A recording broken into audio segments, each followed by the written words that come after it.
TC Rádio, a rádio oficial de quem investe. Mover e Arco Advice apresentam Central das Eleições. Seja muito bem-vindo ao Central das Eleições, o espaço aqui na TC Rádio para debater os principais acontecimentos que podem influenciar nas eleições de 2022. Eu sou Gabriel Medina, serei sua companhia nessa próxima meia hora. A Justiça decretou a prisão preventiva do policial penal federal Jorge Guaranho. Ele assassinou o guarda municipal e tesoureiro do PT, Marcelo Aloysio de Arruda, em Foz do Iguaçu, no oeste do Paraná. A suspeita é que o petista foi morto por estar fazendo uma festa de aniversário com a temática do Partido dos Trabalhadores e do ex-presidente Lula. Valeria mesmo uma discussão por conta disso? Que ponto chegou o debate político no país? Deve piorar? É um dos assuntos do Central das Eleições de hoje, que recebe novamente Cristiano Noronha, vice-presidente da Arco Advice, que já está aqui conosco. Tudo bom, Cristiano? Tudo bem, Medina. Um prazer estar aqui com você de novo. Muito bem, você pode participar do nosso programa e do nosso debate, mandando sua mensagem através do WhatsApp da TC Rádio. Mari Galvão, qual que é o WhatsApp? Bom, Medina, os nossos ouvintes podem mandar mensagem através do nosso WhatsApp, que é no DDD 11, número 93726-1318. Podem mandar aí mensagem, opinião, dúvida, e a gente também vai estar de olho no nosso chat do YouTube, por onde também dá para mandar mensagem.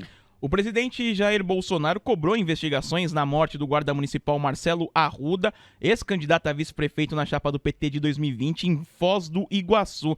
Arruda foi assassinado por um homem que se diz apoiador de Jair Bolsonaro durante uma festa de aniversário, onde havia bandeiras, cartazes de apoio ao ex-presidente Lula. O ministro do Supremo Tribunal Federal e o do Tribunal Superior Eleitoral, Alexandre de Moraes, disse que o assassinato serve para condenar a intolerância, a violência e o ódio por motivação eleitoral. Nessa segunda-feira, inclusive, o presidente do Senado, Rodrigo Pacheco, lamentou a morte e pediu mais cuidado em torno de políticos no país. Casos de violência por conta da eleição não é tão distante como muita gente imagina. De acordo com o Observatório da Violência Política e Eleitoral da Universidade Federal do Estado do Rio de Janeiro, o Brasil registrou 224 casos de violência contra lideranças políticas no primeiro semestre desse ano, um aumento de 29% em relação aos primeiros 6 meses de 2022.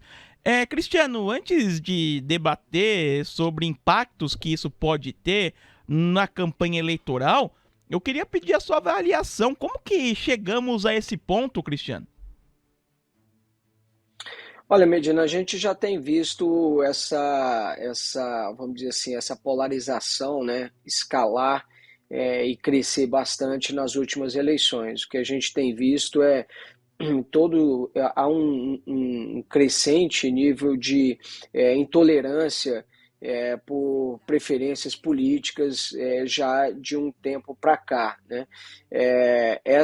Esse tipo de a gente vem registrando já há algum tempo alguns episódios bastante lamentáveis. Por exemplo, na semana passada teve um episódio em relação num evento do PT, que era realizado, jogaram uma bomba caseira. O próprio presidente Jair Bolsonaro foi alvo, né, de uma facada na eleição de 2018. Então a gente vem percebendo esse tipo de escalada de violência, o que definitivamente não é bom. Essa disputa, essa polarização, essas preferências políticas está se tornando praticamente coisa de torcida organizada, né? Está sendo uma coisa, está sendo praticamente igual a futebol com a parte ruim da história, né? Com violência e morte ali, pessoas que defendem campos opostos. Não deve ser assim. E a Polícia Federal, inclusive, tem uma preocupação muito forte com a segurança dos candidatos. A Polícia Federal já está se reunindo com vários candidatos no sentido de reforçar a segurança de todos eles, e vem debatendo isso de forma separada ali com as organizações de todas as candidaturas. Essa proteção da Polícia Federal para os candidatos é uma determinação legal da legislação eleitoral, né? A partir do momento que é oficializada uma pré-candidatura, ele já tem ali uma proteção, né, policial. Mas a população, de uma forma geral, ela não tem esse tipo de proteção e é muito difícil, obviamente, fazer, de militância e tudo mais, né? O que acontece quando acontecem alguns eventos em geral, há um reforço da segurança, a polícia militar é avisada e tudo mais, mas fatos como esse assim, é impossível de prever. Quero eu crer que isso se trata de um fato isolado e de que isso não se torne um fato corriqueiro, mas preocupa, especialmente porque à medida que a gente vai se aproximando das eleições, a questão emocional vai tomando muito conta aí dessa disputa que está muito polarizada. Então é uma preocupação isso aí das autoridades, Medina. Pois é, né? E a preocupação da Polícia Federal faz sentido, até porque na última eleição tivemos um candidato que tomou uma facada, no caso, o presidente Jair Bolsonaro. Até por isso, por esse histórico e pelo ambiente que estamos observando, Cristiano, é de se esperar algo diferente nesse ano, digamos, em atos nas ruas? Podemos ver cada vez mais, principalmente os líderes das pesquisas, um pouquinho mais afastado das ruas nas campanhas, Cristiano? É de se esperar isso? Eu acredito que não, Medina. O que a gente sabe que, por exemplo, o presidente Jair Bolsonaro, ele é dado a esse tipo de manifestação, de mobilização, participa de motociata, e ele tem determinadas posturas até bastante inusitadas, que chegam a preocupar muito a segurança dele, né? A gente tem visto também o ex-presidente Lula participando de alguns atos públicos de campanha. Veja que em Salvador, há algumas semanas, ele estava na rua também, caminhando, né? Não apenas o ex-presidente Lula, mas estava lá na Bahia, estava o próprio presidente Jair Bolsonaro, Ciro Gomes, Simone Tebet, todos os candidatos estavam lá andando pelas ruas de Salvador, né? Então eu acho que não vai haver esse tipo de restrição por parte dos candidatos. Eu acho que vão sim participar desses eventos, e por isso mesmo a Polícia Federal está bastante preocupada e intensificando essas estratégias de defesa de proteção dos candidatos, né? Obviamente que alguns requerem mais atenção, alguns candidatos, outros menos, mas a Polícia Federal está de olho nisso. Eu não acredito que esses candidatos mudem suas estratégias de campanha, não. E, Cristiano, e como esse assassinato do fim de semana pode interferir nas campanhas? A gente observa, né, o PT muito combativo em relação a isso. Inclusive, a presidente nacional do partido afirmou que o PT vai pedir à Procuradoria-Geral da República a federalização da investigação do assassinato do tesoureiro petista, que foi morto a tiros. Em contrapartida, o presidente Jair Bolsonaro, junto com apoiadores, na manhã dessa segunda-feira, criticou a maneira como está sendo divulgada essa morte, por citar que o assassino era apoiador do presidente Bolsonaro. Como você imagina que as campanhas irão utilizar essa morte em prol dos candidatos, Cristiano? Ô Medina, olha, o uso político também desse tipo de episódio não é bom por nenhuma candidatura, né? Se utilizar um episódio desse, você vai até, vamos dizer assim, alimentando esse tipo de ação. Então, eu diria que os candidatos têm que se posicionar com extrema cautela também em relação a isso, até para não estimular que outros eventos, para não incitar ainda mais a militância de ambos os lados. Então, uma postura racional, também equilibrada por parte das duas candidaturas é fundamental, para que não aumente ainda mais atenção de lado a lado, tá certo? O que a gente cobra, obviamente que tem que acontecer, é uma apuração muito exemplar desse caso, se vai ser federalizado, se vai ser local. O que importa é o resultado da investigação, né? O que importa é que tenha que essas motivações, que essas razões, elas sejam muito bem delimitadas e para que eventos sejam investigados, para que ações desse tipo não venham a acontecer no futuro. Agora, eu vi de certa forma, com um viés positivo, o fato da gente, institucionalmente, a gente viu o presidente da Câmara repudiando qualquer ato de violência, que a manifestação de preferências políticas, sejam elas quais forem, saudável para a democracia. O presidente Jair Bolsonaro também deu declarações de que ele não quer esse tipo de apoio que trate da política de forma violenta. O ex-presidente Lula também foi relativamente cauteloso nas suas manifestações. Então, o que a gente espera é que esses lados eles não acabem se fazendo com que esses atos, né, explorem de uma tal forma que cite mais ainda uma provocação de ambas as partes aí nesse episódio. Muito bem. Falta uma ação mais efetiva do TSE nesse sentido, ô Cristiano, porque a gente vive uma era de nervos à flor da pele. Qual que deveria ser o papel do Estado, da sociedade civil, para lidar com esse problema? Apenas declarações condenando bastam? Olha, e já é muito importante. O papel do TSE ele é muito institucional, né? O TSE é um órgão para cuidar do processo eleitoral em si, né? O que eventualmente o TSE pode fazer nesses momentos é fazer campanhas, né, educativas pelo debate sadio de ideias, esse tipo de coisa, né? Agora, o que a gente precisa ter de certa forma,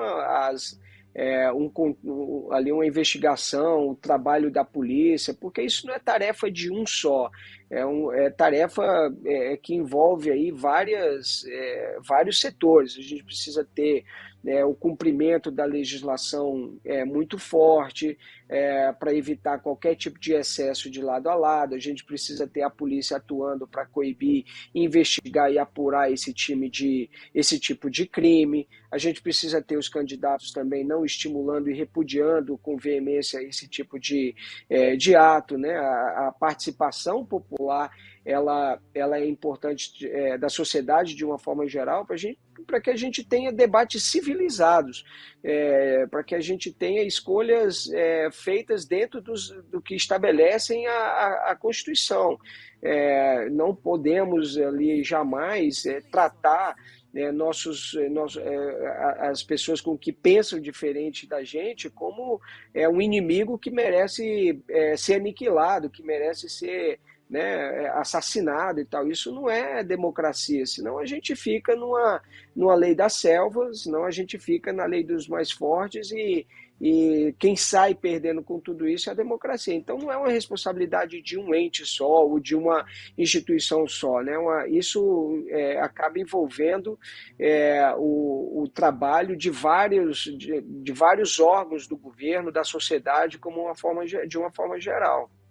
E é o papel aqui da TC Rádio trazer esse tipo de debate para quem está acompanhando a gente. E, lógico, trazer aqui dados de pesquisas eleitorais. Saiu uma nova pesquisa nessa segunda-feira, rodada de julho da pesquisa do Banco BTG Pactual em parceria com a FSB, mostrou estabilidade nas intenções de voto entre Lula e Bolsonaro. O ex-presidente subiu de 41% para 42% no primeiro turno, enquanto o atual presidente marcou os mesmos 32% de junho. No segundo turno, Lula também ganhou um ponto percentual de 52% para 53% e Bolsonaro se estabilizou em 37%. Entretanto, maior mudança foi na avaliação negativa do governo, que caiu de 50% para 47%.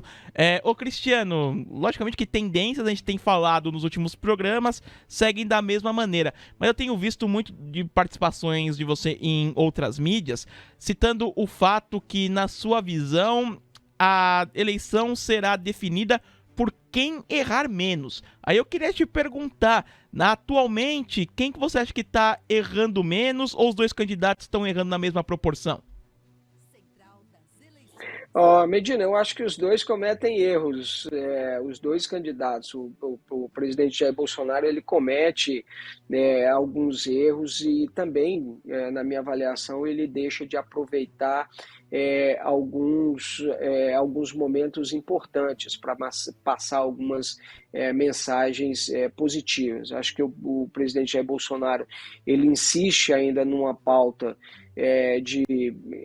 sobre a validade das urnas, o processo eleitoral, na minha opinião, enquanto ele deveria focar muito no que o governo está fazendo, está batalhando pelo aumento do Auxílio Brasil, por exemplo. O ex-presidente Lula também comete alguns erros, dá algumas declarações que acaba repercutindo negativamente junto ao eleitorado, como as declarações em relação ao aborto, por exemplo, ou à guerra da Ucrânia, enfim.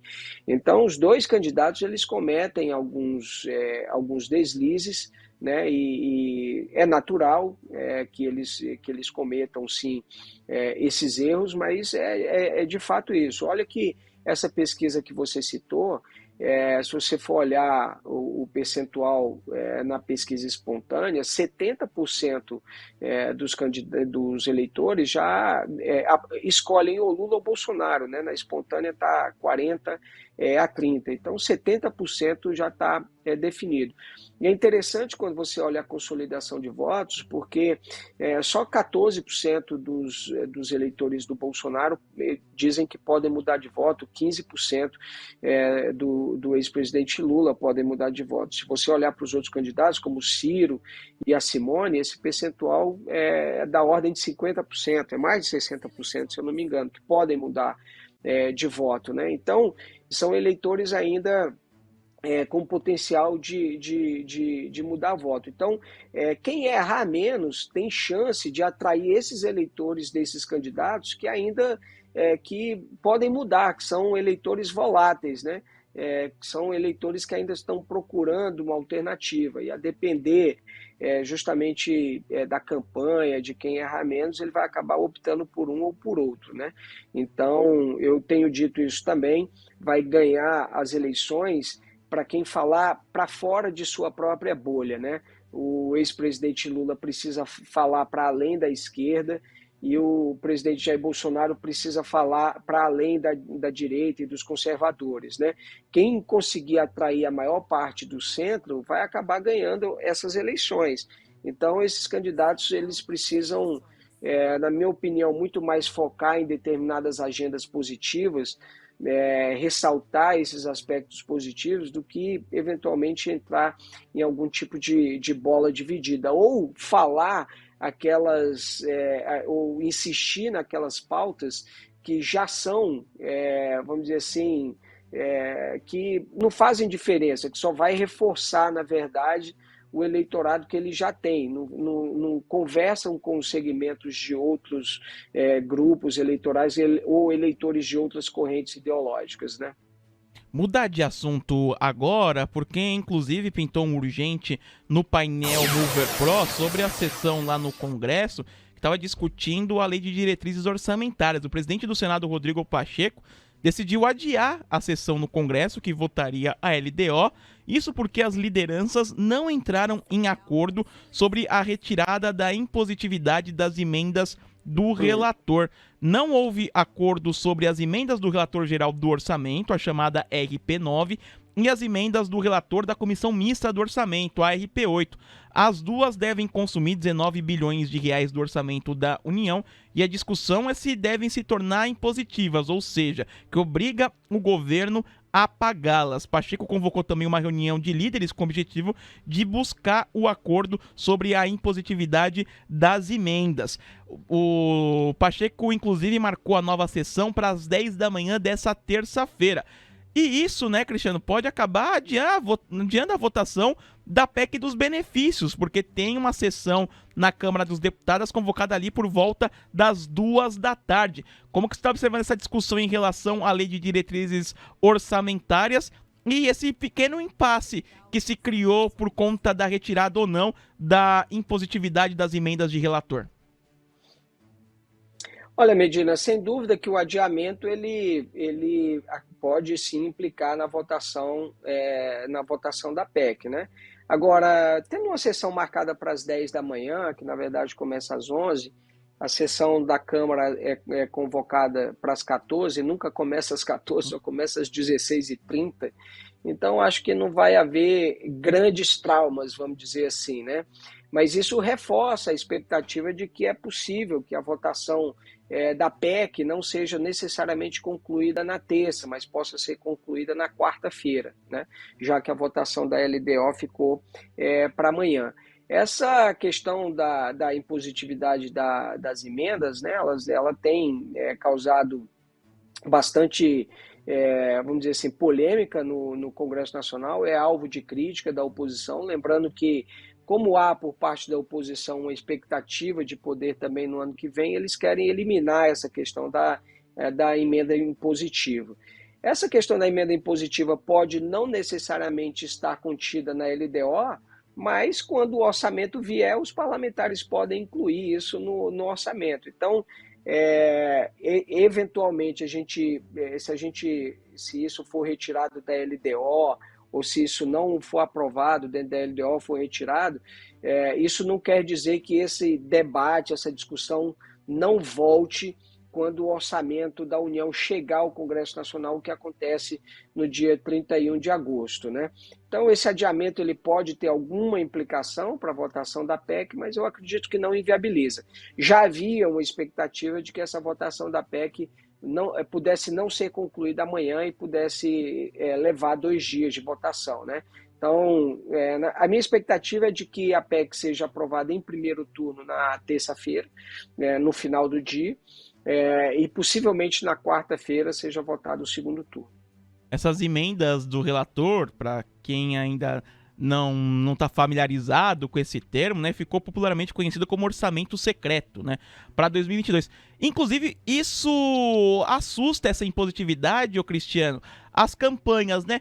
A campanha do presidente Jair Bolsonaro não fala tanto sobre isso, né? Até porque o presidente, a princípio, tem uma boa relação tanto com o presidente da Câmara, Arthur Lira, quanto com o presidente do Senado, Rodrigo Pacheco. Mas se comenta, algumas agências de notícias noticiam que o PT está muito preocupado, está tentando de qualquer forma impedir que as emendas de relator tenham pagamentos obrigatórios, porque na visão do partido isso iria reduzir os poderes do presidente Lula caso ele seja eleito na eleição desse ano. Essas emendas, caso o PT vença, tende a diminuir os poderes do novo presidente?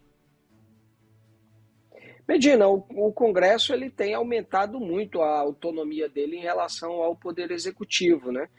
Isso a gente viu continuamente. Tem emendas constitucionais tornando essa execução orçamentária obrigatória. Então,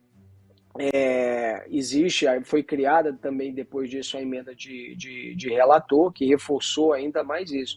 Mas o que a gente tem visto é que o Congresso tem aumentado sua autonomia, seu grau de autonomia em relação ao Poder Executivo. Isso está configurado em várias sinalizações, vários exemplos, né? Vamos citar aqui alguns, né? Essa questão da impositividade, das emendas, a Constituição foi alterada para tornar a execução orçamentária obrigatória.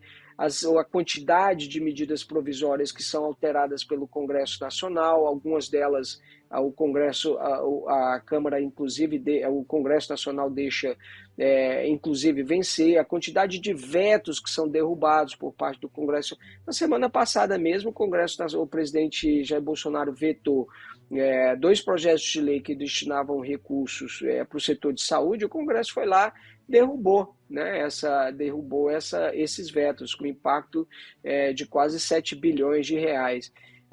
Então, já há algum tempo, o Congresso Nacional tem aumentado essa autonomia E eu acredito que se o ex-presidente Lula vir a vencer as eleições, o Congresso que ele vai receber é muito diferente daquele Congresso que ele, das características do Congresso que ele tinha quando ele foi presidente da República. O Congresso está muito mais autônomo, sim, o Congresso está muito mais, vamos dizer assim, independente em relação ao Poder Executivo, e isso já tem, como eu citei aqui, tem vários exemplos demonstrando isso.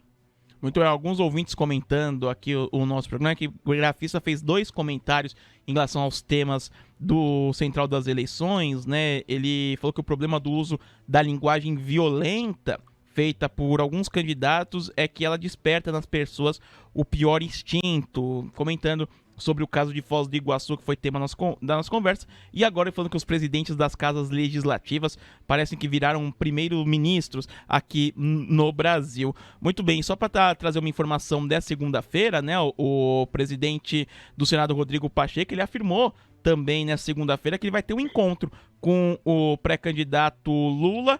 A bancada do PT sugeriu a agenda que vai acontecer na residência oficial do Senado, e é isso, os candidatos estão se movimentando, e olha que a campanha oficialmente ainda não começou, mas está quase, está cada vez mais perto a eleição de 2022. Cristiano, obrigado, viu, pela sua participação aqui com a gente em mais um Central das Eleições. Um grande abraço a você e até a próxima. Até a próxima, Medina. Grande abraço estar aqui com vocês. Cristiano Noronha, vice-presidente da Arco Advice, participando do nosso programa Central das Eleições. Você sabe, sempre debatendo temas importantes no cenário eleitoral aqui para você.